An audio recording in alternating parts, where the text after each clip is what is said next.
여러분, 오늘 또 여러분과 더불어서 같이 하나님의 말씀을 나눌 수 있어서 감사합니다.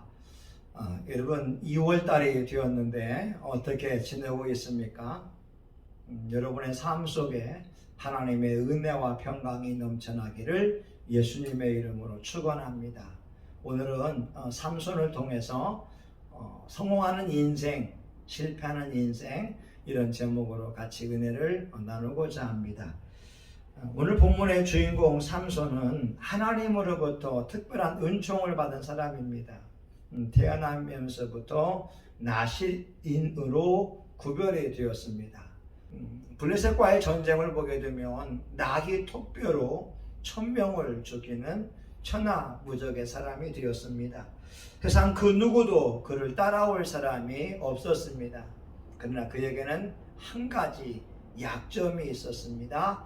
여자들을 너무 좋아한 것이었습니다.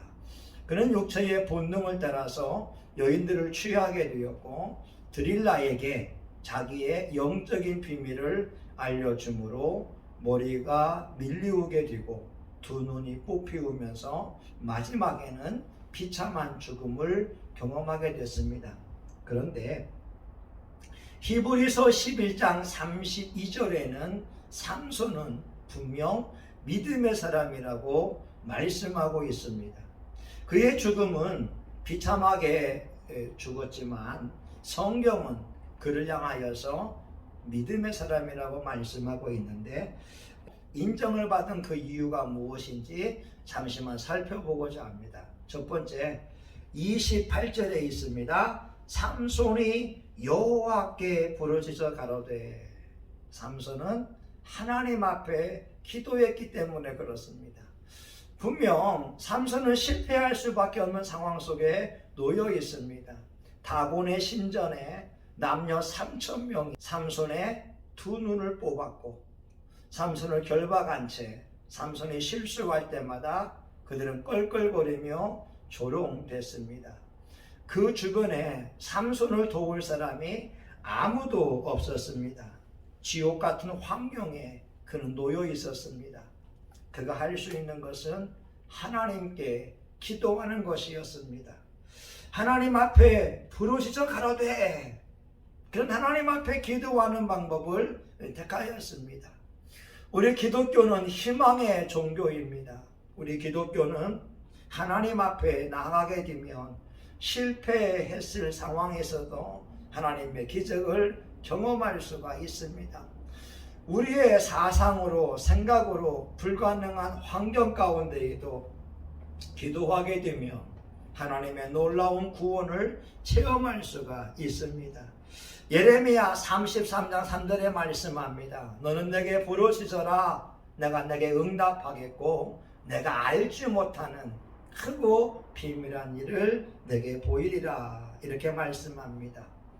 미국에서 있던 허리케인이 플로리다주를 강타하게 되면서 호수 주변에 살고 있던 집사님들 가정에 큰 어려움을 경험했습니다.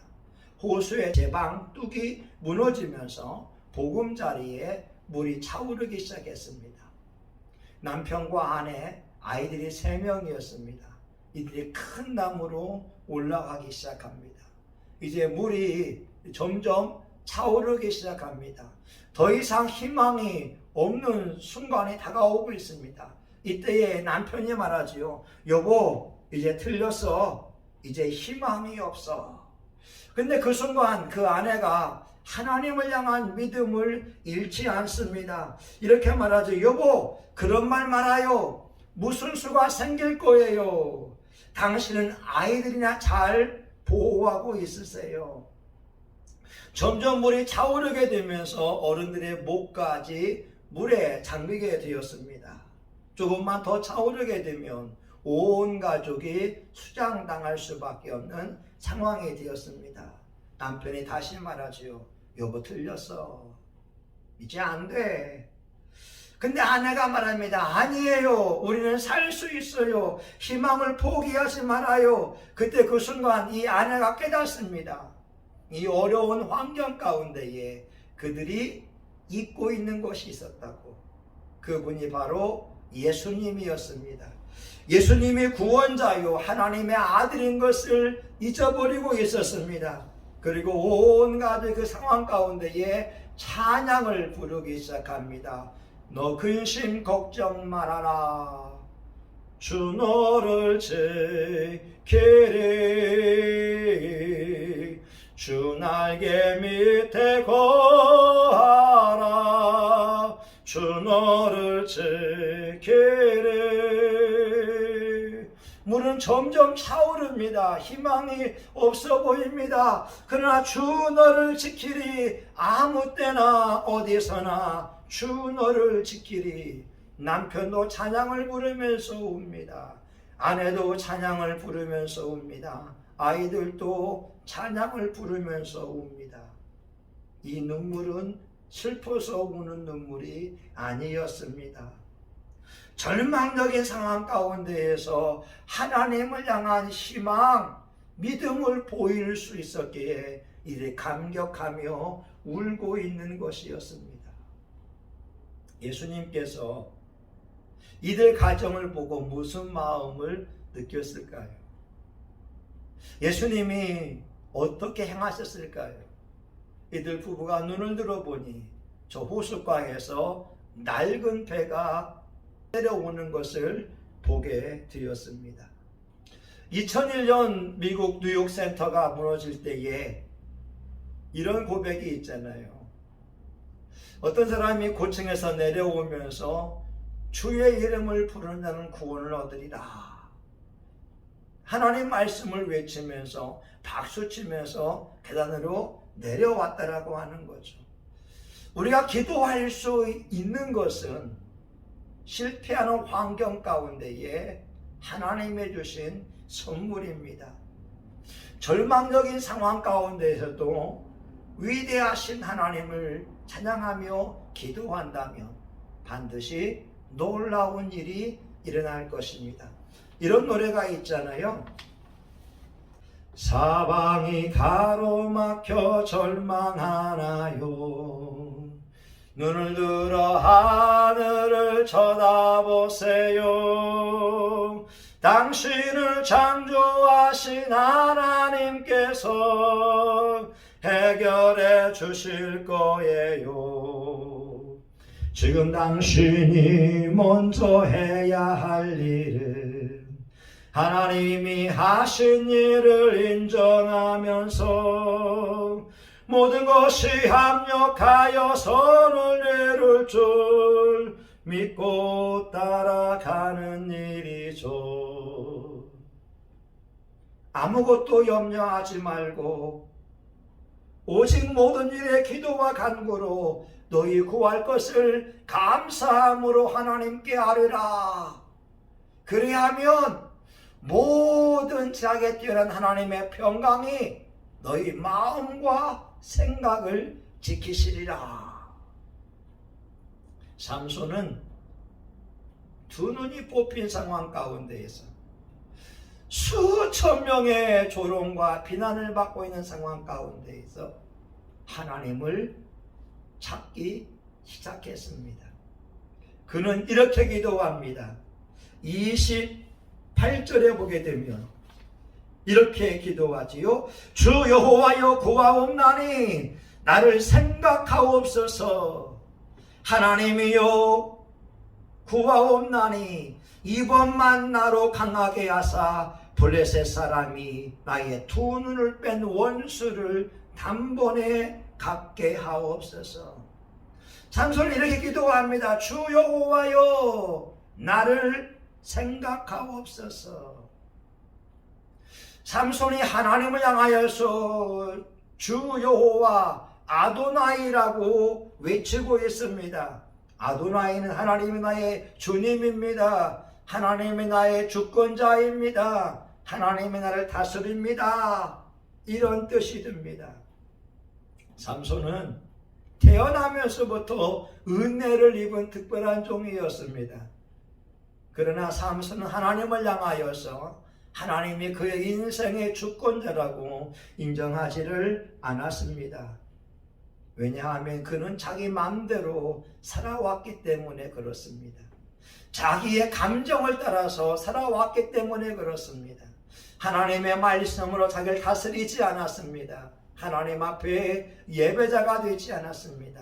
어떤 면에서 그는 방자한 삶을 살았습니다. 그런데도 하나님의 능력이 그와 함께 있었습니다. 사사기 14장 6절입니다. 삼손이 여호와의 신에게 크게 감동되어 손에 아무것도 없어도 그 사자를 염소 새끼를 찢음같이 찢었으나, 사사기 14장 19절입니다. 여호와의 신이 삼손에게 크게 임하심에 삼손이 아스글론에 내려가서 그곳 사람 30명을 쳐 죽이고 나귀의 턱뼈로 1000명을 죽이는 능력 있는 사람이 되었습니다. 그런데 삼손은 하나님이 자기의 주인됨을 인정하지 않았습니다. 그는 자기 눈에 좋은 대로, 자기 마음에 감동되는 대로 행했던 사람이었습니다. 그러나 그가 마지막 순간에, 그가 절망적인 상황 가운데에 주 여호와여, 하나님은 나의 주권자이십니다. 하나님은 나의 주인이십니다. 하나님은 나의 통치자이심을 인정하고 있습니다. 여러분, 여러분의 주권이 바르게 세워져 있습니까? 여러분의 인생의 주인이 누구인가요? 여러분 자신입니까? 아니면 하나님이십니까? 삼손은 마지막 순간이 되어서야 자기의 주권이 하나님께 있음을 인정하고 있습니다. 고린도전서 6장 20절에 말씀합니다. 값으로 산 것이 되었으니 그런즉 너희 몸으로 하나님께 영광을 돌리라. 우리의 육체는 예수 그리스도의 십자가로 말미암아 하나님께 속한 것이 되었다고 말씀하고 있습니다. 삼손은 이렇게 말하지요. 나를 생각하옵소서. 나를 기억해 주옵소서. 나의 궁핍함을, 공고함을 기억해 주옵소서. 나를 생각하옵소서. 성경 속에 수많은 신앙인들이 하나님의 응답을 체험할 때에 자주 쓴 표현이 나를 생각하옵소서, 이 표현이었습니다. 사무엘상 1장 11절에 보게 되면 한나가 이와 같이 기도합니다. 만군의 하나님 여호와여, 만일 주의 여종의 고통을 돌아보시고 나를 생각하시고 주의 여종을 잊지 아니하사 아들을 주시면, 하나님 나를 생각하시고 여종의 고통을 잊지 아니하시면, 예수님 옆에 있는 강도도 이와 같이 고백합니다. 예수여, 당신의 나라에 임하실 때에 나를 생각하옵소서. 기도 내용 단순합니다. 예수님, 나를 좀 기억해 주세요. 나를 생각해 주세요 라고 말입니다. 느헤미야 13장 31절에도 말씀합니다. 내 하나님이여, 나를 기억하사 복을 주시옵소서. Remember me with the favor, O my Lord. Remember me with the favor. 하나님, 나를 기억해 주옵소서. 나의 과거의 삶을 기억해 주셔서 오늘 복을 주옵소서. 귀신 들린 딸을 둔 어머니가 예수님께 이와 같이 외칩니다. 마태복음 15장 22절. 주 다윗의 자손이여, 나를 불쌍히 여기소서. 앞을 못 보던 사람들도 말합니다. 주여, 우리를 불쌍히 여기소서. 기도는 거창하지 않아도 됩니다. 기도는 화려하지 않아도 됩니다. 기도 속에 진실을 담으면 됩니다. 간절한 기도를 담으면 하나님이 응답하십니다. 삼손은 말하죠. 주 여호와여, 나를 생각하여 주옵소서.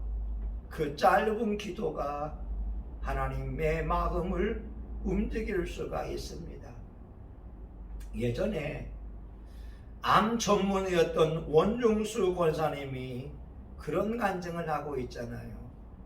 미국에 가서 암 전문의가 되었습니다. 그런데 간호원이 환자에게 투약을 잘못해서 살이 떨어지는 고통을 경험하게 됐습니다. 의료사고입니다.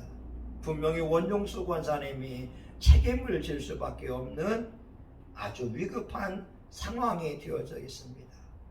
이때에 원종수 권사님이 간호원에게 차트를 가져오라고 합니다.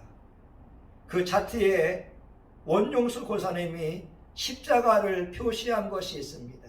이것은 미국 병원에서 복음을 전하는 것이 금지되어 있지만 권사님은 위험을 무릅쓰고 환자들에게 예수님을 전한 것입니다.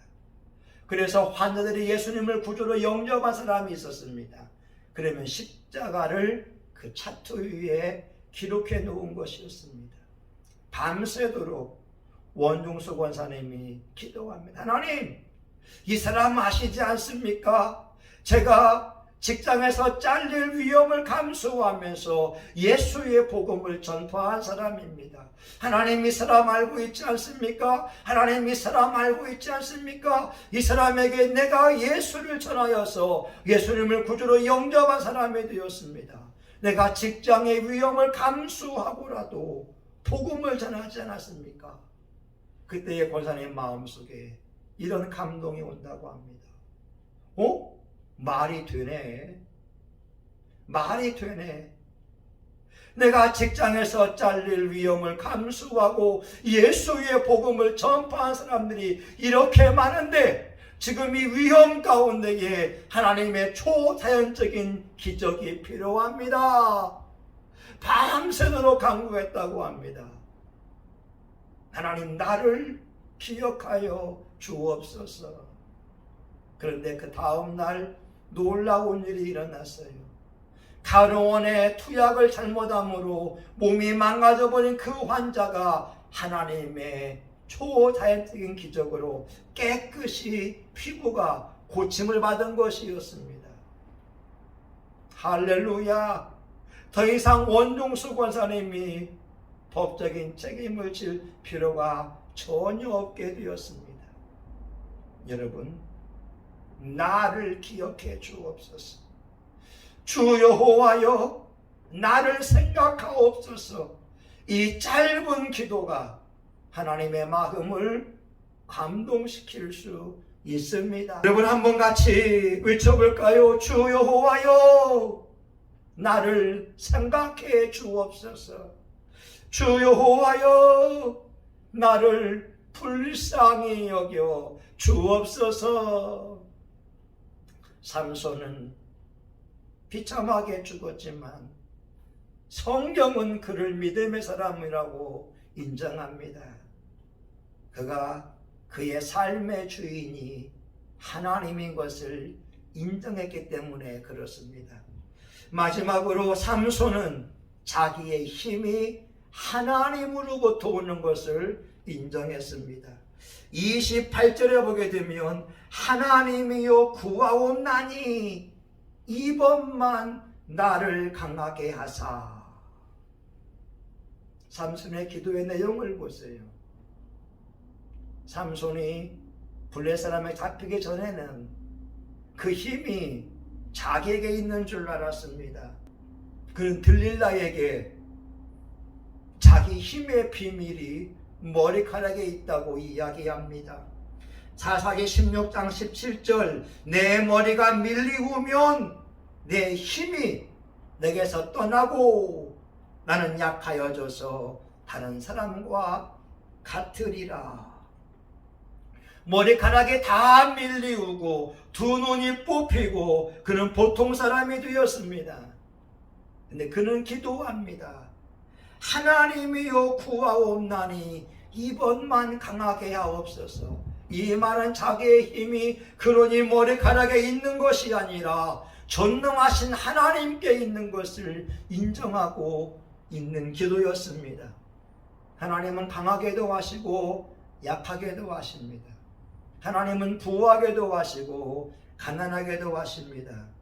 하나님은 눈먼 사람을 치료할 수도 있습니다. 모든 주권이 하나님께 있습니다. 삼손은 인생의 쓴맛을 경험하고 나서 죽기 전에 고백하는 겁니다. 나의 힘이 근원이 머리카락이 아니라 하나님이셨다. 하나님이 나의 힘이셨다. 하나님이 나의 힘의 근원이었다. 하나님이여 나로 강하게 하옵소서. 그리고 그가 다곤 신전에서 기둥을 붙듭니다. 하나님 앞에 기도함으로 기둥을 무너뜨리기 시작할 때 삼손이 평상시에 죽인 사람보다 마지막 때에 죽인 사람이 더 많았습니다. 3,000명이 한꺼번에 목숨을 잃는 놀라운 일이 일어났습니다. 실패의 자리에서 성공의 자리로 오르기까지는 죽기 살기 위한 노력이 필요합니다. 어떤 목사님은 좌우명이, 죽기 아니면 까무러치기입니다. 목숨을 걸고 일했다라고 하는 것이지요. 에스더는 말하지 않습니까? 내가 죽으면 죽으리이다. 하나님 앞에 목숨을 내걸고 금식하며 기도하고 왕 앞에 나아갈 때 하나님의 역사가 일어나지 않습니까? 삼손은 지옥 같은 환경 속에서 자살을 결심한 것이 아닙니다.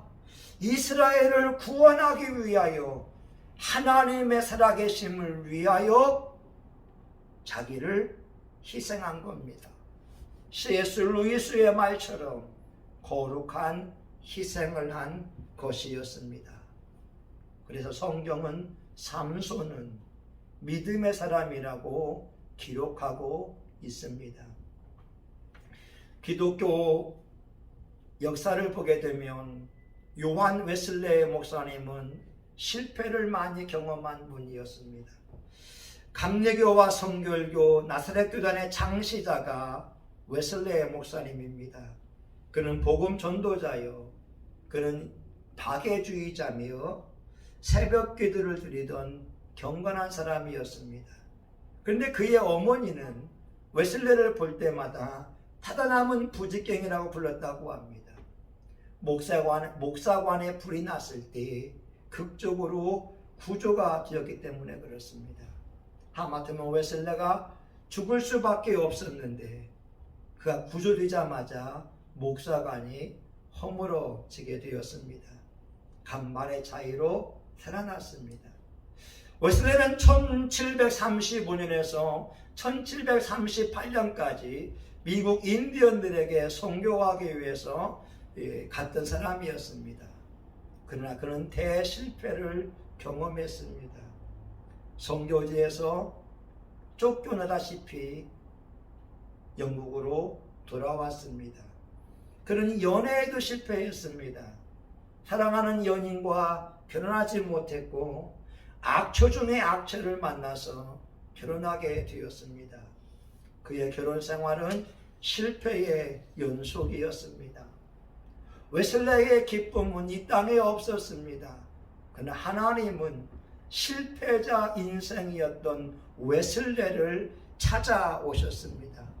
웨슬레는 자기의 힘으로, 자기의 노력으로 하나님께 나아갈 수 있다고 생각했지만, 그러나 그는 하나님의 은혜로 구원받고 은혜로 살아가는 것이 무엇인지를 깨닫게 되었습니다. 올더스게이트 거리에서 모라비안 신앙인들이 모여서 로마서 서문을 읽을 때에 성령께서 요한 웨슬레를 만나 주시게 됐습니다. 그래서 영국의 복음화를 위하여 요한 웨슬레가 귀하게 쓰임받았습니다. 영국 전체의 회개의 운동이 일어나게 되고 말씀의 거룩한 역사들이 일어남을 체험하게 됐습니다. 이 세상의 성공자들은 자기 힘과 재주를 믿습니다. 그러나 실패자는 자기의 재주나 자기의 방법을 신뢰하지 않습니다. 왜냐하면 자기 방법으로는 실패를 경험했기 때문에 그렇습니다. 여러분의 삶은 어떠신가요? 만약 여러분이 실패하고 지금 절망 속에 있다면 삼손과 같이 하나님 앞에 나와 기도하는 것을, 하나님 앞에 나와 무릎 꿇는 것을, 하나님 앞에 나와 예배 드리는 방법을, 하나님 앞에 나와 신음하는 방법을 찾을 수 있기를 부탁합니다. 이 땅에 그 누구도 나를 도울 수 없을 때, 이 땅에 그 누구도 내 아픔을 알 수 없을 때, 전능하신 하나님은 저와 여러분의 신음소리에 귀를 기울이시고 반드시 응답하여 주실 것입니다. 여러분은 실패자의 씨앗을 가지고 있는 것이 아니라 예수 그리스도의 십자가로 말미암아 구속 죄사함을 받은 성공자의 씨앗이 여러분 속에 있습니다. 예수의 이름으로 구해라, 내가 시행하리라. 이 약속을 믿고 나아가서 삶의 모든 문제를 믿음을 극복하는 승리자가 될 수 있기를 예수의 이름으로 축원합니다. 아멘. 하나님, 우리 삶 속에 수많은 실패와 역경이 있습니다. 그때마다 우리가 말씀을 붙들고 믿음으로 나아갈 수 있도록 은혜를 베풀어 주옵소서. 우리의 삶의 주권이 하나님께 있습니다. 예수님이 우리의 왕이며 예수님이 우리의 전능자가 됨을 고백합니다. 왕 되신 하나님께서 영광을 받아 주옵소서. 예수님의 이름으로 기도합니다. 아멘. 이제는 우리 구주 예수 그리스도의 은혜와 하나님 아버지 크신 사랑과 성령님의 감동과 마비로 축복하심이 절망적인 상황에서 하나님을 찾음으로 성공하는 인생이 되기 원하는 사랑하는 교우들 머리 위에 영상으로 예배드리는 많은 분들 위해 이제로부터 영원히 함께하기를 간절히 축원하옵나이다. 아멘.